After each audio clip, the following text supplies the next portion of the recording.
Hello everyone, welcome to our channel. दोस्तों, आज हम लोग पढ़ेंगे वर्णमाला।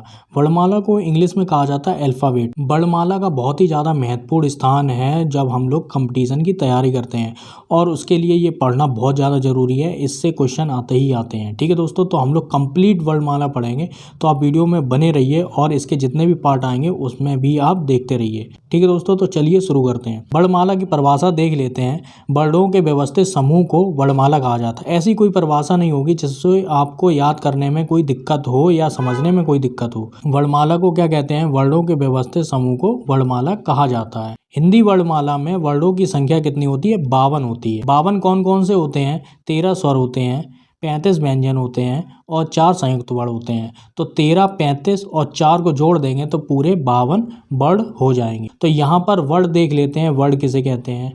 यह है वर्ण भाषा की वह छोटी से छोटी इकाई है जिसके टुकड़े ना किए जा सकें, या फिर इसे ऐसे भी कह सकते हैं, वर्ण को अक्षर या ध्वनि भी कहा जाता है। एग्जाम्पल के तौर पे देख लेते हैं। का, खा, गा, घा, घा, औ, का, चा, टा, ता, पा, ये सारी चीज़ें होती हैं। ठीक है दोस्तों, जितने भी वर्ण आप लोग जानते हैं या मुंह से बोलते हैं हिंदी में। आगे आप लोग एक लाइन लिख सकते हैं, लेखन रचना बनावट के आधार पर भी 52 वर्ण होते हैं। लेखन रचना बनावट के आधार पर कितने वर्ण होते हैं? 52 वर्ण होते हैं। अगर एग्जाम में पूछ दिया जाए आपसे कि लेखन रचना बनावट के आधार पर वर्ण कितने प्रकार के होते हैं, तो आप 52 वर्ण कहिए। ठीक है दोस्तों, आप उस पर टिक लगा सकते हैं 52 वर्ण पे। हिंदी में वर्ण 2 प्रकार के होते हैं।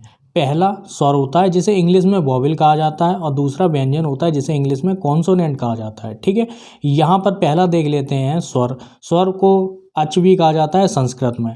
ठीक है, वे वर्ण जो स्वतंत्र रूप से बोले जाते हैं स्वर कहलाते हैं। स्वरों की संख्या 13 होती है। फिर से ध्यान दीजिए, वे वर्ण जो स्वतंत्र रूप से बोले जाते हैं स्वर कहलाते हैं। स्वरों की संख्या कितनी होती है? 13 होती है। लेखन रचना बनावट व्युत्पत्ति के आधार पर भी स्वरों की संख्या कितनी होती है?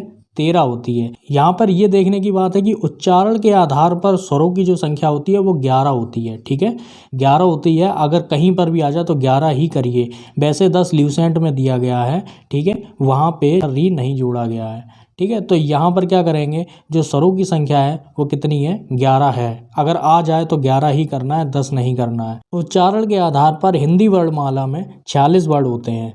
कौन कौन से? 11 स्वर होते हैं और 35 व्यंजन होते हैं। जो संयुक्त वर्ण होते हैं वो नहीं जोड़े जाते हैं। इसमें उच्चारण के आधार पर संयुक्त वर्ण नहीं जोड़े जाते हैं। अब देख लेते हैं कौन कौन से स्वर होते हैं। छोटा, बड़ा, छोटी, बड़ी, छोटा ऊ, बड़ा ऊ, री, ए, ऐ, ओ, औ। यहाँ तक देख लेते हैं कितने स्वर हैं। 1, 2, 3, 4, 5, 6, 7, 8, 9, 10, 11। ये आपके उच्चारण के आधार पर हो गए।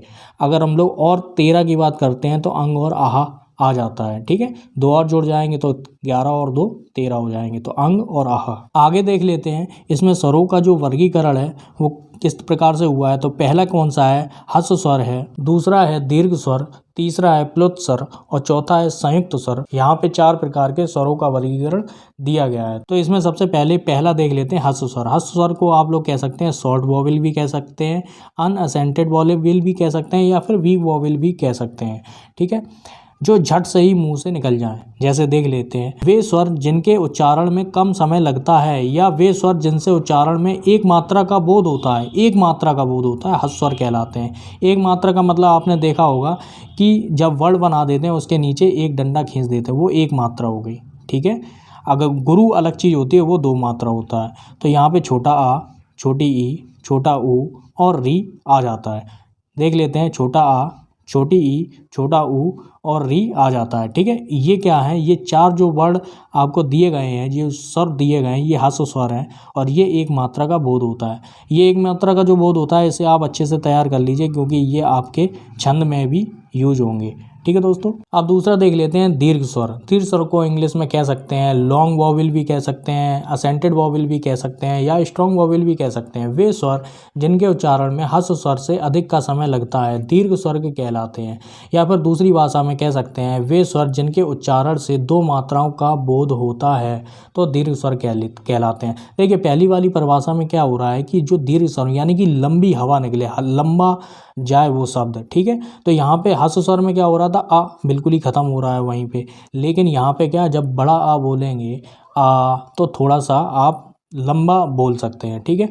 बड़ी ई, बड़ा ऊ, ए, आए, ओ, औ, ये सारे के सारे क्या है, ये दो मात्राओं का बोध करा रहे हैं। तो ये जितने भी बड़ा, बड़ी, बड़ा ऊ, ए, ऐ, ओ, औ, ये आपके दीर्घ स्वर हो गए। कितने हो गए, 1 2 3 4 5 6 7, 7, ठीक है। आपको ये तैयार कर लेते हैं। लेकिन यहाँ पे ये जो नीचे आपने देखा होगा, ये गुरु को दिखाता है, ये दो मात्रा का बोध करा रहा है, ठीक है। इसे आप लोग गुरु भी बोल सकते हैं। ये छंद में आपको समझ में आएगा। तीसरा देख लेते हैं, प्लुत स्वर। प्लुत स्वर क्या होता है, प्रोटेक्टेड वोवेल होता है।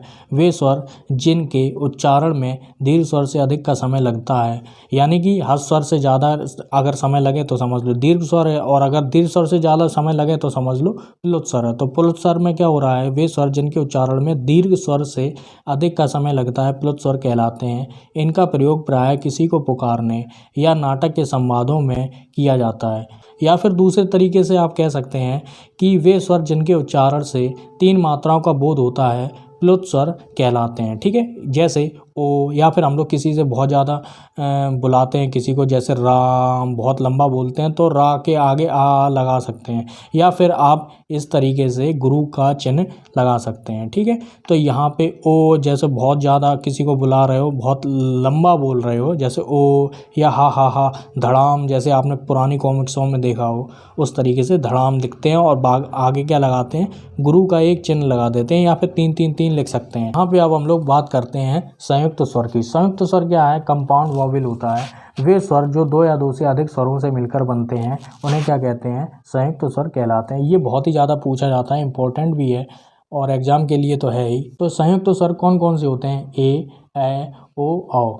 तो इनको अगर हम लोग तोड़ेंगे तो इनका संधि विच्छेद करेंगे तो क्या हो जाएगा, देखिए जो ए बनता है वो आ से बनता है प्लस ई से बनता है, ए बनता है आ से बनता है प्लस ए से बनता है, ओ किससे बनता है, आ से बनता है प्लस ऊ से बनता है, औ किससे बनता है, आ से बनता है प्लस ओ से बनता है, ठीक है। तो ये आपके सामने संयुक्त स्वर हो गए। ये एग्जाम में पूछे जा सकते हैं, तो ये आपके दिमाग में होने चाहिए। तो अगला वाला जो वीडियो दोस्तों होने वाला है वो व्यंजन के नाम पे होने वाला है। अगला वीडियो जब भी आएगा तो व्यंजन का आएगा, तो आप लोग बहुत अच्छे से पढ़िए, ठीक है दोस्तों। अगर आपको ये वीडियो अच्छा लगा है तो लाइक करिए, सब्सक्राइब करिए। पूरा वीडियो देखने के लिए आपका बहुत बहुत धन्यवाद।